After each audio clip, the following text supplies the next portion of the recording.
Hey trappers, Dale Billingsley here, Billingsley Brand Lures. So I was going through some of my old stuff and I found a video that I did a few years ago, just a little short clip deal with a catch though, of beaver with foothold and in a castor mound. And I showed exactly how I did it down in the water. And I know I went through it earlier on a different video back, if you want to go back and look at it. With footholds and snares, but I thought you guys might find this one a little interesting, a little better. Now this was filmed a few years ago when I was first trying out the Bridger No. 3 dogless trap as a beaver trap, and I found out I don't like them. I don't like them on beaver. I don't like them on coyotes. Now that's just my personal opinion. The reason I don't like them, there's not enough gap when it's set between the pan and the frame for that trap to fire. A lot of times that pan will go plumb down when the pan's dead level. That pan will go plumb down, but the trap won't fire. And then the only way I've found to adjust it is to raise the pan. Well, by the time you raise the pan to where it will fire, that pan's shooting the moon. I don't like it. I want that pan dead level or even slightly below level. And I don't like them on coyotes because even when laminated, I still had a lot of paw damage. They're kind of an amputator, if you want my honest opinion. So let's go take a look at this video, and we'll be back after a bit. Okay, this is for y'all that are having trouble front footing beaver at castor mounds. Now what I've done is I've taken my tile spade and I've cut this trough back in the bank. That kind of a horseshoe shaped trough.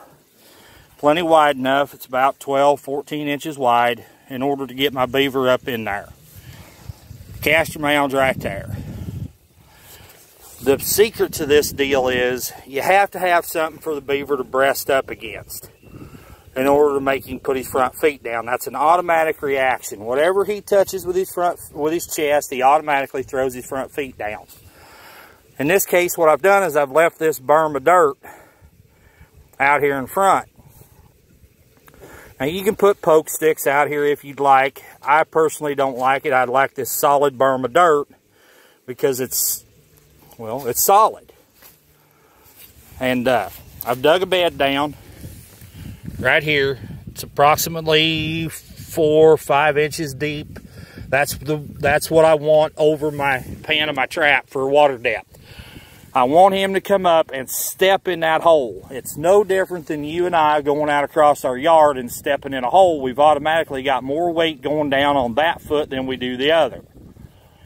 It only makes logical common sense that when the beaver steps in the hole, he's got more weight going down on that foot than he does the other 3. So, I take my No. 3 Bridger here. This happens to be a dogless offset. I want the loose jaw centered up with the center of my mound. That offsets that trap about 3 inches, which if you measure a beaver from the center of his chest over to his front leg, it's about 3 inches. Set that trap down in that hole. Get it seated down in there good and proper. My loose jaw is right here, right with the center of the mound.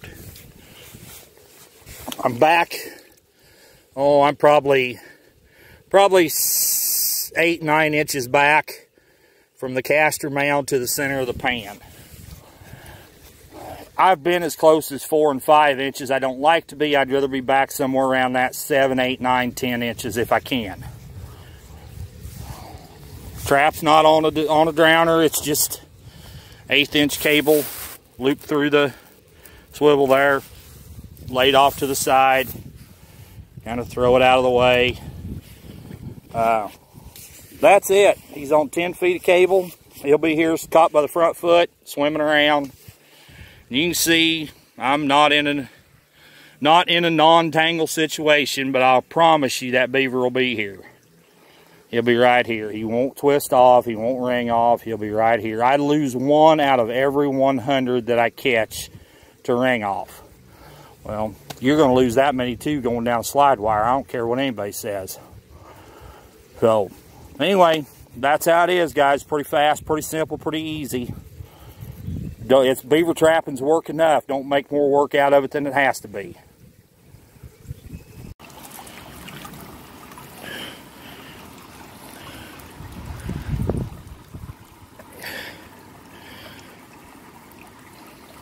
Just see his nose right there under the surface there. But anyway, he's caught in the number 3 Bridger coil spring, dogless. Let's pull him up here and get a look at him. There he is. Caught by the front foot. Gonna get me drowned here in a minute.